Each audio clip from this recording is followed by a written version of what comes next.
In this video, we are going to take a look at the computer science and digital fluency concept areas and subconcept areas. We're going to look at this as a general one, but the next videos will all be based on your grade band.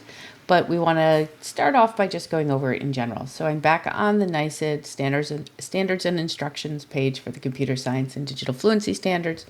We are going to click on this first link that you see on the page. That's going to bring us out to the PDF of the standards. I'm going to scroll down to the page 18 that's going to break down the standards for us so we can take a look at how they are organized. So the standards are organized into concept areas. There are 5 of those. That includes impacts of computing, computational thinking, networks and systems design, cybersecurity, and digital literacy.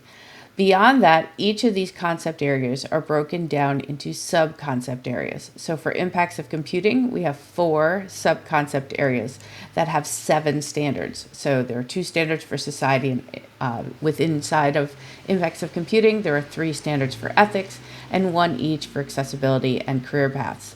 For computational thinking, there again are 4 sub-concept areas, but there are 10 standards. So this is our largest concept area.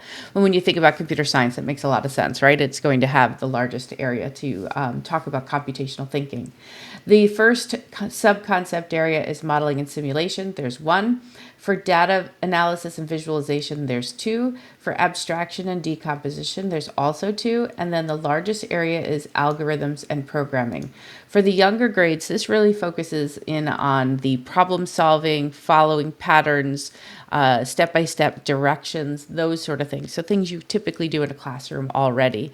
As we get into the upper grades, that's where some of the computer science inside of computational thinking actually gets to using programs that allow for coding, but really it's more about the problem solving and critical thinking and following patterns and so on within computational thinking.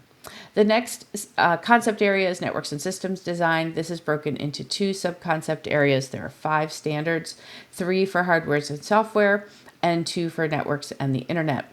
Within the concept area of cybersecurity, we have 3 sub-concept areas again, but with 5 standards, just like we had the 2 and 5 for the networks and systems design. There's 1 for risks, 3 for safeguards, 1 for response. Now, what you'll notice is a lot of the cybersecurity covers the same or similar to what happens within impacts of computing. It's just that impacts of computing is more about society in general. Cybersecurity is about your personal safety and security online. As we get into digital literacy, we're talking about digital use and digital citizenship. Much of the digital use you cover just by what you already do in the classroom if you're using any technology at all. The digital citizenship really tie in nicely with cybersecurity and impacts of computing. So many of your standards many of your lessons around these standards might have some overlap in those areas.